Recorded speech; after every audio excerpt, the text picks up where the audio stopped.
किया। मेरी जिंदगी के अंदर तब्दीली तब आई जब मैंने एक थाने में मैं गया। अच्छा। और मैंने अपनी नजरों के सामने, चूंकि मैं सिविल प्रैक्टिस कर रहा था, तो सिविल प्रैक्टिस करने वाला वकील, उसको क्राइम और क्रिमिनल प्रैक्टिस का या क्रिमिनल जस्टिस सिस्टम का ज्यादा पता नहीं होता। राइट। हमें यह बताया गया था कि थाने नहीं जाना, वकील की इज्जत कम होती है। मोहल्ले से मेरा बंदा उठा के ले गए। अच्छा। मेरा बंदा थोड़ी उठाना था, हम साइड उठा के ले गए। मेरी नजरों के सामने जब उसको उठा के लेके गए तो वो उसका ना बेटा गुड्डी उड़ा रहा था। अच्छा अच्छा। बेटे की उम्र थी 16 साल। अब ये वो कहानी है जो समझ लें कि सिर्फ आपके चैनल या पेज से अपलोड होनी है। ये मैंने आज तक किसी को नहीं बताया कि मैं क्रिमिनल प्रैक्टिस में कैसे आ गया। उसका बेटा गुड्डी उड़ा रहा था। राइट। हुआ ये कि पुलिस आई, छापा मारा। थाना शादरा की हदूद है लेकिन थाना शफीकाबाद की पुलिस आई। अच्छा।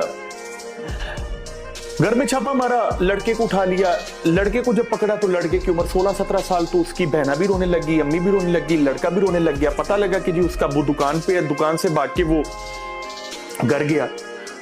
उसने कहा कि जी मेरे बेटे के ऊपर पर्चा हो गया तो इसका तो पूरा करियर खराब हो जाना है। उसने कहा जनाब तुसी मनु ले जाओ, मेरे बेटे को छाड़ दो। अच्छा, अब वो पुलिस वाले ने पता नहीं उसके दिल में क्या बात आई, वो उसको ले गया। मैंने कहा यार चंगा बंदा है, चलो बच्चे का करियर खराब नहीं हो रहा।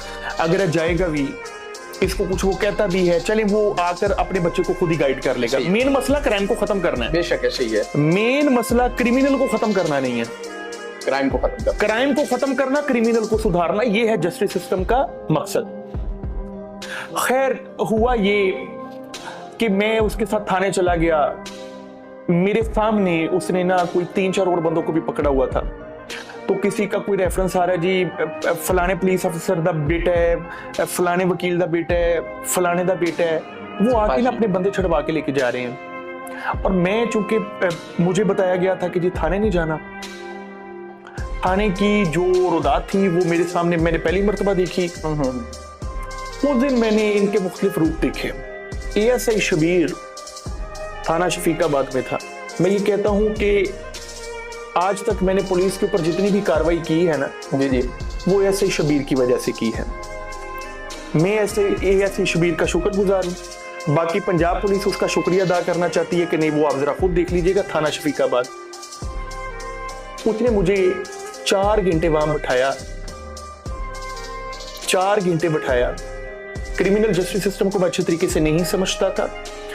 क्राइम क्या होता है, पुलिस किस तरह डील करती है, मैं नहीं समझता। आपको आइडिया नहीं। मैंने उसकी बड़ी मेहनत समाजत की कि जनाब बच्चा गुड्डी रहा है, मान लिया गलत भी तो नहीं। ये एक बसंत के मौका पे आम रूटीन में। अच्छा, आम। अब आपसे मेरी गुजारिश है कि आप इस बुजुर्ग को छोड़ दें। इसकी बहुत ज्यादा उम्र है, एक तो इसकी दुकानदारी खराब होगी, दूसरे नंबर पे अजीबोगरीब ट्रायल में फंस जाएगा। मैं आपको अंडरटेकिंग देता हूं कि बंदा आपको आइंदा परेशान नहीं करेगा। राइट।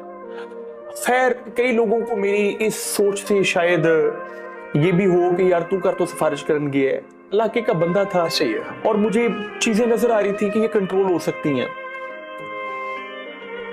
फखर भाई, मैं 4 घंटे वहां बैठा। 4 घंटे बाद मुलजम को उठा के, उस बाबे को उठा के SHO के ऑफिस में ले गए। SHO ऑफिस के अंदर ना गुड्डों का पूरा गुलदस्ता पड़ा हुआ था। अच्छा। 350 गुड्डे उन्होंने लगाए।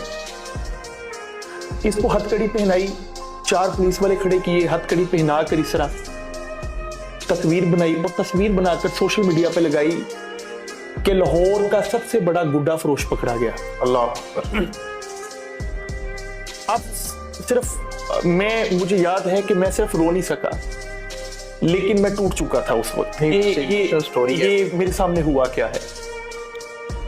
उस वक्त मैं बोल भी नहीं सका। मैं इतना बदकिस्मत था कि मैं बोल भी नहीं सका, और मुझे कुछ समझ नहीं आ रही थी मैं क्या करूं। अगर मैं बोलूंगा तो ये मेरे साथ कुछ करेंगे कि नहीं, मुझे कुछ भी नहीं समझ आ रही थी। मैं आया, मैंने CPC और जो बाकी चीजें हमने पढ़ी थी, कानून शहादत बढ़ गया। हमने CRPC PPC पढ़ना शुरू कर दी, पुलिस रूल्स पढ़ना शुरू कर दिए, और फिर कहानी का आगाज होता है जब हमने थानों में छापे मारने शुरू कर दिए। तो ये मेरा एक पूरा करियर है। आपके छोटे से सवाल के एक लंबा सा जवाब, जिसके अंदर मैंने बताया कि मैं वकील नहीं बनना चाहता था, फिर क्या क्या प्रोसीजर थे, और एट द एंड मैं किस तरह मेरी प्रैक्टिस तब्दील हुई।